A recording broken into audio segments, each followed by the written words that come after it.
Friends, welcome back to my channel. সবাইকে আন্তরিকভাবে অভিনন্দন জানিয়ে আজকের ভিডিও শুরু করছি। আমার আজকের আলোচনার বিষয় হচ্ছে বাচ্চা ঘন ঘন প্রস্রাব করলে কি করবেন। শিশুর প্রস্রাবের সমস্যা নিয়ে অভিভাবকদের উৎকণ্ঠার শেষ নেই। এই উৎকণ্ঠা অমূলকও নয়। শিশুর কখনো প্রস্রাব বেশি হয়, কখনো বা কম, আবার অনেক সময় প্রস্রাব করতে কষ্ট হয়। এমন হলে তা অভিভাবকদের দুশ্চিন্তার কারণ হয়ে দাঁড়ায়। অনেক সময় চিকিৎসকের পরামর্শ নিতে হয়। কিন্তু কখন বলবো এটি সমস্যা? অতিরিক্ত প্রস্রাব বলতে সাধারণত শিশুর ঘন ঘন প্রস্রাব হওয়াকে বোঝায়। তবে পরিমাণে বেশি প্রস্রাব হওয়াকেও শিশুর অতিরিক্ত প্রস্রাব বলা হয়ে থাকে। একই সঙ্গে দুটি উপসর্গও দেখা দিতে পারে। চিকিৎসা বিজ্ঞানের ভাষায় 24 ঘন্টায় শিশু তার প্রতি কেজি ওজনের অনুপাতে 100 মিলির বেশি প্রস্রাব করলে তাকে পুলুরিয়া বা অতিরিক্ত প্রস্রাব বলে ধরা হয়।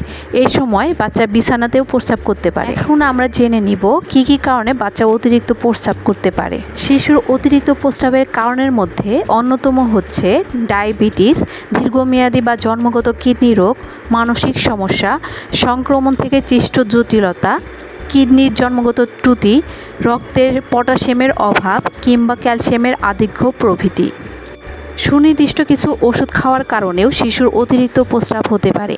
কিডনির রোগে আক্রান্ত হওয়ার কারণে অতিরিক্ত প্রস্রাবের পাশাপাশি শিশুর শ্বাসের সমস্যা, রক্তে কমে যাওয়া, শারীরিক বৃদ্ধি ব্যাহত হওয়ার লক্ষণ দেখা যায়।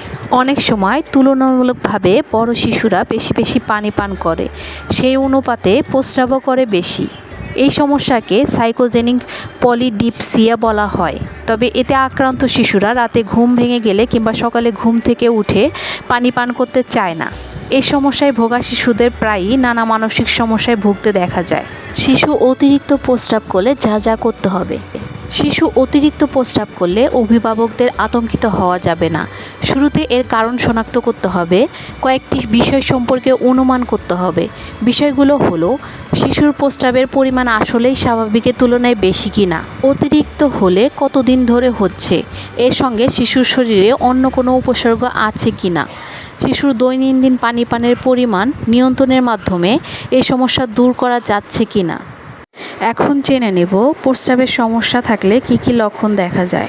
জ্বর থাকবে, ওষুধ খাওয়ার পরেও জ্বর থাকবে, কিছুদিন পর পর জ্বর হবে, প্রস্রাব করার সময় বাচ্চা কান্না করবে, প্রস্রাবে প্রচুর গন্ধ হবে, বাচ্চা প্রস্রাব করতে চাইবে কিন্তু প্রস্রাব হবে না বা হলেও অল্প হবে, প্রস্রাব দেখতে ঘোলাটে হবে, বাচ্চার অকারণে বমি হবে, বাচ্চা খেতে চাইবে না বা ডায়রিয়া হবে, তলপেটে ব্যথা করবে, বাচ্চা রাতে ঘন ঘন বাথরুমে যেতে চাইবে।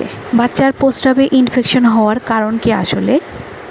বাচ্চাদের ক্ষেত্রে কিছু স্বাভাবিক শারীরিক কারণে ইনফেকশন হয়ে যায়, যেমন ব্যাকটেরিয়াল ইনফেকশন, বাচ্চা বাথরুম করার পর যথাযথভাবে পরিষ্কার না হওয়া, কোষ্ঠকাঠিন্য। বাচ্চার প্রস্রাবে ইনফেকশন হলে যে টেস্টগুলো করতে হয় তা হচ্ছে ইউরিন টেস্ট, ইউরিন কালচার এবং sensitivity test, CBC, ultrasonography.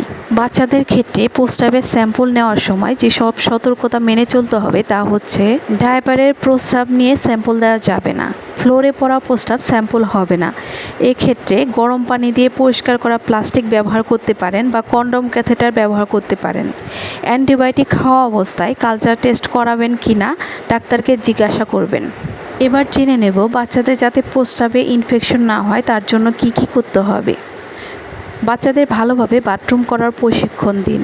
Bathroom করার পর ভালোভাবে পরিষ্কার হওয়ার গুরুত্ব বুঝিয়ে বলুন। একদম ছোট বাচ্চা, বিশেষ করে মেয়ে শিশুদের পায়খানা করার পর পরিষ্কার করার সময় সামনে থেকে পেছনে পরিষ্কার করুন। কখনো পেছন থেকে হাত সামনে আনবেন না। দীর্ঘ সময় ডায়াপার পরিয়ে রাখবেন না। অনেক সময় অভিভাবকেরা খেয়াল করেন না বাচ্চা কতটুকু পানি খাচ্ছে, যার জন্য পানি শূন্যতা দেখা দিচ্ছে। এই জন্য বাচ্চাকে খেয়াল করবেন অবশ্যই যে বেশি বেশি যাতে পানি পান করে। কাপড়ের নেংটি পরালে তা ভালোভাবে পরিষ্কার করে নেবেন।